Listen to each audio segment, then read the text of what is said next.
सगळ्यात महत्वाचं कासेमध्ये रिपेअरिंग सुरू असतं. आपण कासेबद्दल बघूयात त्यावेळेस चर्चा करूया. तर कासेत काय काय बदल होता. गाभण आटलेली जी गाय तर तिच्यात पुढच्या व्यतासाठी म्हणजे कासेतल्या ज्या पेशी आहेत काही मेलेल्या आहेत, काही डॅमेज झालेल्या आहेत, त्या दुरुस्त करण्याची प्रक्रिया सुरू. काही नवीन कासेत पेशी तयार होत आहेत आणि कास ही पुढच्या व्यतासाठी तयार केली जाते. मग हे जर करायचं असेल तर कुठले पोषक घटक द्यायचे आणि कुठल्या पद्धतीचे टॉनिक वापरायचे हे सुद्धा आपण ठरवलं पाहिजे.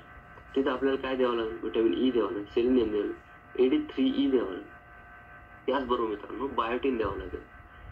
आणि यावेळेस जनावरांच्या शरीरात आपल्याला पचन व्यवस्थित ठेवण्याचं किंवा तिथे जास्त प्रमाणात जर आपल्याला तब्येत खराब असेल तर जनावरांची बॉडी कंडिशन स्कोरिंग सुधारवण्यासाठी आपल्याला तिथं बायपास फॅट सारखे काही अतिरिक्त ऊर्जा प्रोव्हाइड करणारे घटक सुद्धा वापरावे लागतात. यासाठी मग आपल्याला लक्ष देणं गरजेचं आहे. आता एकदम व्यायला झालेली जी क्लोजअप गाय असते त्या क्लोजअप पिरियड मध्ये काय होतं, गाय फुल स्ट्रेस मध्ये असते. तिला जे अँटी स्ट्रेस घटक आहे व्हिटॅमिन ई असेल, सेलेनियम असेल, हे मोठ्या प्रमाणात गरजेचं आहे.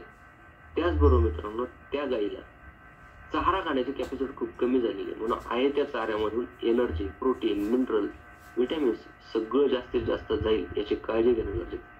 तिथे चीक तयार होते. चीक तयार होण्याच्या प्रक्रियेमध्ये मोठ्या प्रमाणात कॅल्शियम लागणार आहे. परंतु मित्रांनो आपल्याला माहिती आहे की गाय गाभण असताना तिच्या शरीरामध्ये कॅल्शियम वापरण्यासाठी जे आवश्यक आहे ते म्हणजे कुठलं पॅराथायरॉइड हार्मोन किंवा PTH जो हार्मोन आहे तो खूप गरजेचा आहे आणि तो सप्रेस झालेला असतो. गाभण काळात तो हार्मोन काम करत नसतो. पण हा जर हार्मोन काम करत नसेल तर जनावराला तोंडाद्वारे घेतलेले जे कॅल्शियम आहे ते वापरता येत नाही.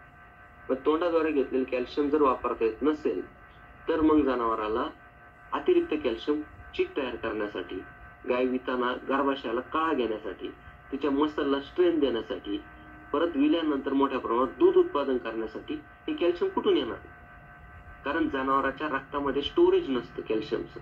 जरा शरीरात फक्त आणि फक्त हाडांमध्ये कॅल्शियमचं स्टोरेज आहे आणि ते वापरण्यासाठी